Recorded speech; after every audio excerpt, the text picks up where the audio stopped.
And for our last noon game that's going to have any sort of playoff implications, we got Houston, who's 4-1, traveling to Oklahoma State, who's 1-4. Houston favored by 14.5 points on TNT. Connor Weigman for the Cougs has gone 70 of 118, thrown for 910 yards, 6 touchdowns, 2 interceptions. Dean Connors had 80 carries for 355 yards and 3 touchdowns, and Amir Thomas has had 16 catches for 284 yards and 2 touchdowns.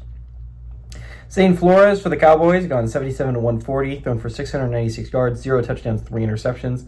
Rodney Fields Jr. had 41 carries for 213 yards, and Shamar Rigby's had 11 catches for 154 yards. Houston is 10-10 against Oklahoma State all time, so tied series. Last game did go to Oklahoma State in 2023, but Oklahoma State has not won at home against Houston since 2008. I do not believe that we will see that change today. The Cougs are coming off a rough loss. I will not mince words. That was a drubbing against Texas Tech. But it looks like Texas Tech is honestly one of the best teams in the entire country. A lot of teams are going to get drubbed by Texas Tech this year. The Cougars are still not in a bad spot. When you're talking about the college football playoff picture and the Big 12 race, you're not in that bad of a spot. You got 3 games left against good teams, right? You got a game against Baylor, got a game against TCU, and got a game against Arizona State. 2 of those games are going to be on the road. One of them is going to be at home. You got to go 2-1 in those games, in all honesty, to put yourself in any sort of position to possibly make the college football playoff picture.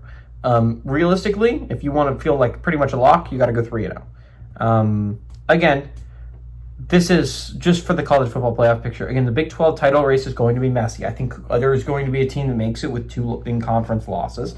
I would not be throttled to that fact, considering we only have 4 undefeated conference teams left.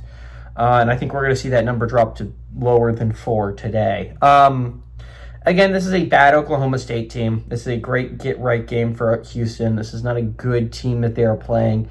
In fact, I would only say they play 3 more good teams in their schedule. Maybe the game against Arizona in a couple weeks is a little bit of a shocker between 2 shockingly competent football teams this year. And it's quite possible. Arizona, their only loss to Iowa State. And Iowa State's also a really good football team. So Houston-Arizona could be a game that's actually kind of interesting. But I think for the large part for Houston, it's going to be those 3 games. Those 3 games are going to mean a lot for what your hopes are, where you want to take this team in the future. I think this game is not going to be close at all. 14.5 points is honestly too little for me to take. I think Houston has a good bounce-back game. They were embarrassed last week against Texas Tech. In prime time, I'd like to add, that was the game. That was one of the games. I would say that Miami-Florida State was the game everyone was supposed to be watching. But Houston-Texas Tech was also supposed to be one of the better games of the nightcap, and it just straight up wasn't.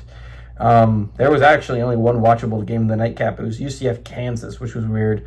The Cougs are a still solid football team, I think. Texas Tech is just a really good football team, and I think Houston's going to stay in this playoff picture for a little bit. I like the Cougars to go on the road, and I like the Cougars to beat Oklahoma State pretty handily. Give me the Cougs to win and cover on the road.